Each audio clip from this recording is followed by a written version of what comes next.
네, 김영환입니다. 개척교회 혹은 목회자를 대상으로 사기를 치는 사람들이 있습니다. 여러분들 생각할 때는, 개척교회 목사님, 미자립, 작은 교회 혹은 교회 목회자를 대상으로 사기를 치는 사람이 있다고? 정말 그럴까? 네, 그런데 저도 교회를 개척했지만 개척교회 목사님들 또 기존교회 목회를 하는 분들 이야기를 들어보면 사기를 치는 사람들이 참 많이 찾아옵니다. 한 사람이 굉장히 중요하잖아요.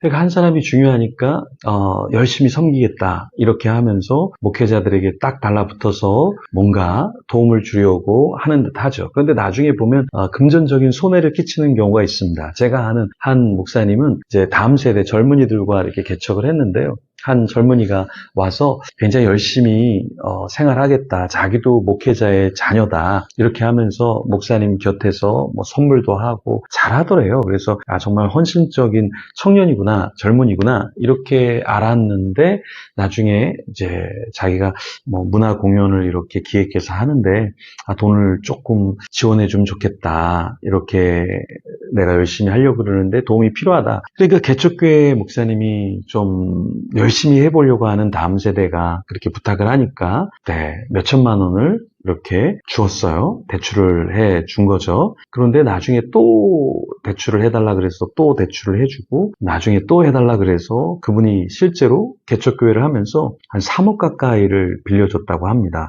왜냐하면 말도 안 되는 돈이지만 이게 개척교회 목회자, 미자립교회 목회자, 또 작은 교회 목회자는 한 명이 되게 귀해요. 그러다 보니까 그 사람이 잘 되기를 원하는 마음, 그 마음에서 사실은 도와주고 또 도와주고 또 도와주다 보면 어떻게 됩니까? 보이스피싱이나 어떤 사기에서 일어나는 것처럼 내가 이거를 더 도와줘야 돈이 나올 것 같기도 하고 잘 돼야 내가 뭔가를 받을 수 있을 것 같기도 하니까 도와주다 보면 나중에 사기를 당하게 되는 거죠. 근데 너무 안타까운 게 목회자 자녀라고 했는데 그 젊은이가 근데 개척교회마다 가서 이런 일들을 되게 많이 버리는 듯한 그래서 이분이 이 친구를 신고를 합니다. 그래서 경찰서에서 조사를 받았는데 자기만 당한 게 아니라 진짜 개척교회 여러 목사님들이 많이 똑같은 수법으로 당했던 거예요. 그래서 참 처음이라 그러면 용서를 해줄 텐데 이게 고질적인 수법이라 그분이 선처를 베풀지 않고 정말 그 대가를 치르게 했다라는 이야기를 들었는데 왜냐하면 그렇게 풀어주면 다른 교회 가서 또 그렇게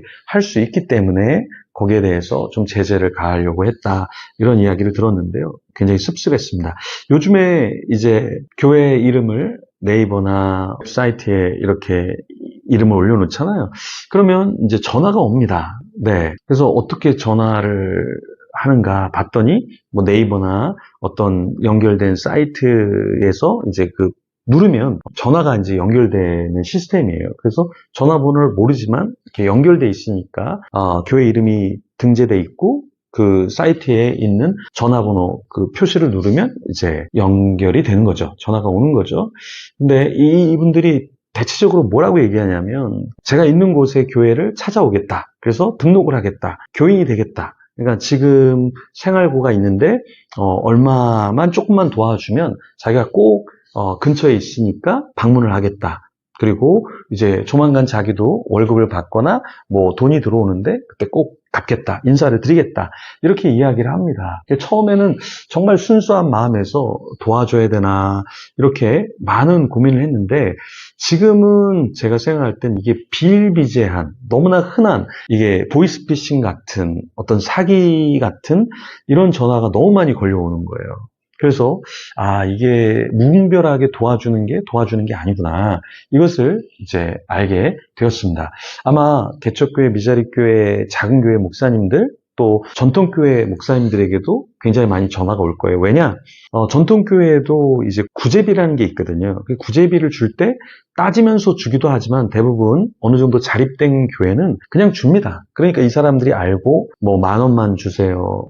쌀을 좀 사려고 합니다. 쌀값을 좀 지불해 주세요.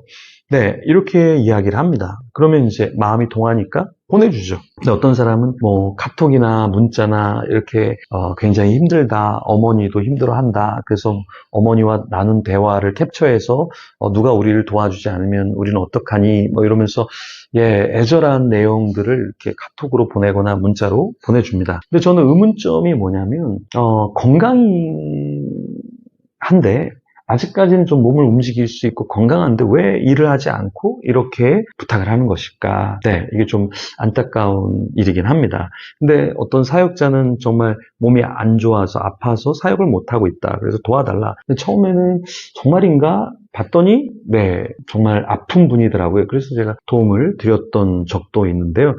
좀 분별이 필요한 시대에 우리가 살아가고 있지 않은가 생각이 듭니다. 그래서 어르신이 교회에 찾아와서 자기가 교회 헌금을 하고 싶다, 교회 기여를 하고 싶다, 이 교회 멤버가 되고 싶다, 뭐 이런 저런 이야기를 하면서 내가 지금 사업을 위해서 아주 조그마한 뭔가를 구입을 해야 되는데 돈을 좀 빌려줄 수 있겠느냐. 그래서 개척교회 목사님이 빌려준 적도 있고 그런데 그 이후로 다시는 나타나지 않았다. 이런 이야기를 종종 듣습니다.